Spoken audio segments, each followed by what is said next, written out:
ऐसा तो नहीं है माना जाता है कि किसी को ज़बरदस्ती सत्संगी बनाया गया है या जिसको उपदेश ज़बरदस्ती दिया गया है, लेकिन हो सकता है, प्रोबेबिलिटी है। अगर किसी के ने ये कह दिया कि तुम सत्संगी बनोगे तभी अ, ये पाओगे, मतलब कोई पिता कह दे कि तुम सत्संगी बनोगे तभी तुम मेरे जायदाद में हिस्सा पाओगे, तो इस बात को कंटेस्ट किया जाना चाहिए और सत्संगी नहीं बनना चाहिए। जोर ज़बरदस्ती का ये बात ही नहीं थी।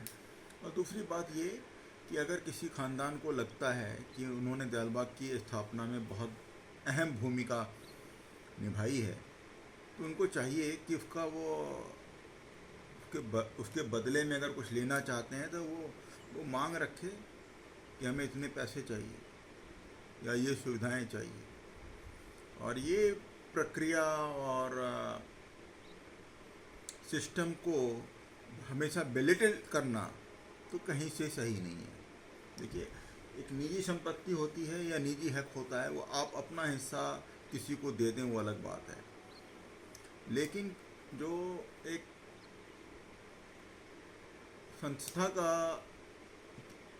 ने जो लिखा है वो प्रतिबद्ध है कि वो भेदभाव नहीं करेगी, उससे करवाना, उसका पॉलिटिकल यूज करना गलत है, सर्वदा गलत है। और ये स्टार्ट कहाँ से हो रहा है? ये स्टार्ट ही हो रहा है सभा मेंबर के एजुकेटेड टीम से स्टार्ट हो रहा है। तो उनको तो ये बात कहनी चाहिए, दावा करना चाहिए। अगर कुछ भी पता चलता है कि मेरे जहाँ, पहले तो वो अपने परिवार को बताएं कि उनके परिवार में कौन कौन है, वो ये भी बताएं कि कौन कौन उनके इन्फ्लुएंस में है या किन किन के इन्फ्लुएंस में वो हैं, जहाँ पे उनको संतुष्ट करने के लिए दयालबाग की नीतियों से या दयालबाग से द्रोह तक कर सकते हैं।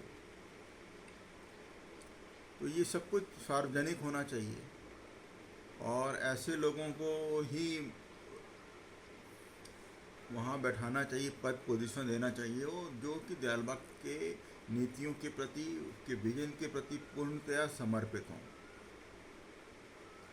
और ये क्या चल रहा है कि गुरु आज्ञा कुछ है, उसके ऊपर आप ओवरराइड कर रहे हैं, तो ये सब तो कोई भी धार्मिक संस्था कैसे टॉलरेट कर रही है? अगर टॉलरेट कर रही है तो वो धार्मिक संस्था ही नहीं है, धर्म ही नहीं है।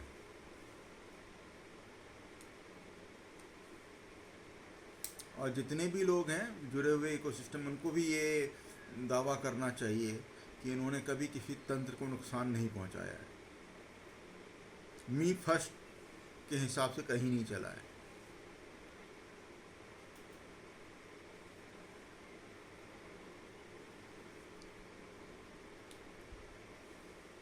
और इमोरल एक्ट्स में तो कभी शामिल ही नहीं हुए हैं। अगर ये नहीं है तो सब कुछ ढकोसला ही है।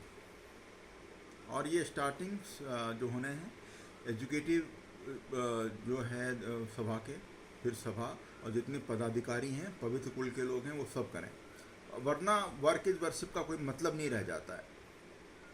अगर आपको ये लगता है कि आपकी फैमिली ने, आपके ख़ानदान ने बहुत कुछ किया है, तो आप उसके एवज में आप पैसे लें